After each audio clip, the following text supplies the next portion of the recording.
David Sullivan, congratulations, Munster champions. I know you've put an awful lot of work into this team, and it has shown there today how much they wanted to win this first of all, and it went right down to the wire. It was fantastic.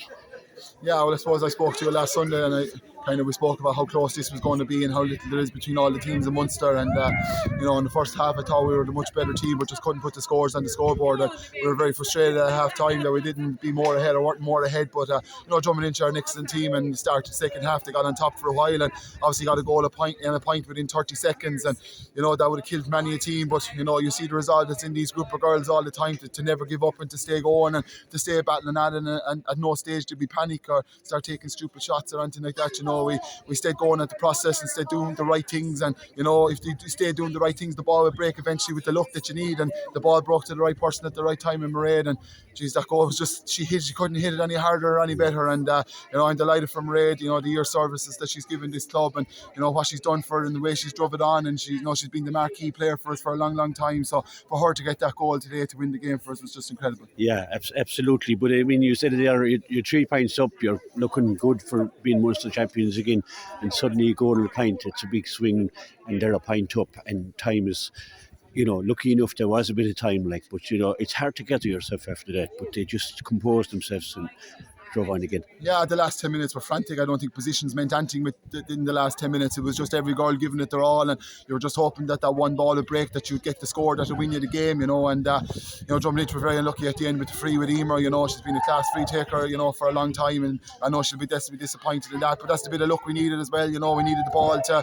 break to Mairead to be the one to finish it, and we also needed that bit of luck at the end that Emer unfortunately missed the free from Drummond's perspective. So that's the sport. You can train hard all you like, and you can do all the hard work, but eventually you need a little bit of luck as well, and we got 2 bits of it in the space of 30 seconds, so it's great. Yeah, absolutely.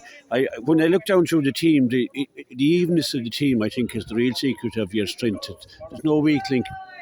It's a very even panel of players that you have, and the subs you can bring on as well. Yeah, and we've portrayed that we don't want marquee players, we don't want to be reliant on one girl. I know Mairead and Alva are probably the 2 dangerous forwards inside, but when they're held up, the rest of the girls find a way to get the scores as well. And we're a team, and that's the way we've coached them to be a team. We aren't reliant on one girl or 2 girls. We're reliant on 15 girls at every given stage that they're on the field to do their job and to play for the blue and navy jersey that they have on their back. And that's the way we've approached it this year. We've brought a team environment in it rather than worry about or want individuals to do all the work for us. So you can see what we've done in Clare, with the matches that we've had to get over, and in Scariff the last day, and now this is, I think, our 6th tough game in a row where we've gone to the wire and we've had to find an answer, and we found an answer every single time, and it's great.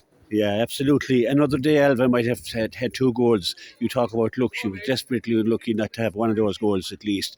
But, and I think you have to give credit to Caoimhe in the goals. Caoimhe's not Tipperary's number 1 for no reason, and it's just incredible, the 2 saves that she made, but that's Alva. Alva's a danger in around the square all the time, and if Alva will stay at it, and she was unlucky today, but she got us the goal the last day, and you see Mairead gets the goal today, and the next day it'll be someone else, and that's the way this team is formulated. We're not over reliant on Alva every day or Mairead. Everyone else can get the scores as well, which is great. Yeah, Caoimhe Burke was great under the high ball as well. The dangerous balls went in there, and she picked him up there for Drummond, so it wasn't going to be an easy day to get goals. No, and I think our goalie was very good as well. Rachel has improved year on year, our game on game as well. So there's 2 fantastic goalies on show there today, and I've no doubt Rachel will be called into the Clare panel when this is done and dusted as well. So but it's not just the 2 goalies. They had Aoife McGrath, Niamh Tracy, and Emer McGrath, Joanne Ryan.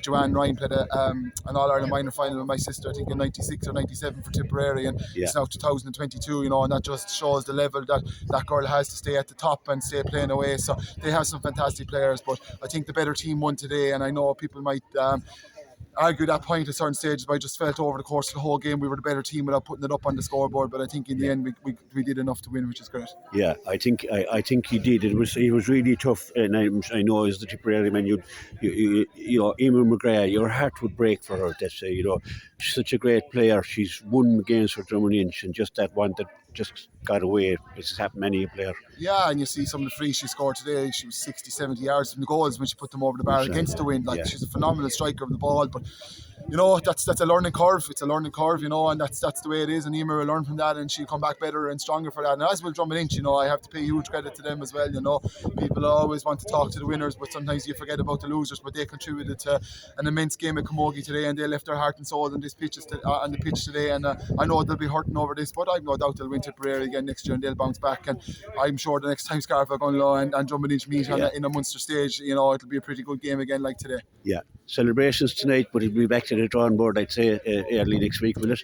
Yeah, and you know, to be honest with you, we have to enjoy tonight. You know, that's crucial. You know, because these days don't come around very often, and who's to know when we'll ever be back here again? You know, you have to treat everyone like your last one. And that's what I said to the girls in the dressing room before we came out. You treat this like it's your last Munster final, because you don't know when you're going to be here again, and leave your body and your heart and everything out in that field. And you know, we'll enjoy tonight, and then we'll enjoy tomorrow, and I'll let them off for the week, and we'll come back in again next Friday night. And you know, we'll be interested spectators at the Leinster final next Sunday between Orlarteballa and Dixborough, and you know, the task will get bigger and stronger again the next day. You know, Orlarter the reigning All-Ireland champions, and Dixborough Kilkenny champions, and they're two big powerhouses in Camogie in terms of their county teams as well. So it'll be a huge challenge, but look, we're back there again, and you know, we're determined this time that we get into an All-Ireland club final. That's, I think, where the club's work as all these years has led to and wants to be. And you know, we want, as I keep saying to people, we want to break new ground for Clare club Camogie teams every single year, and I hope now that this does a lot for Clare Camogie today, and it gives it a bounce for the rest of the year, and we hope to take it one step further. And if the All-Ireland final is played in Croke Park, we hope to be running out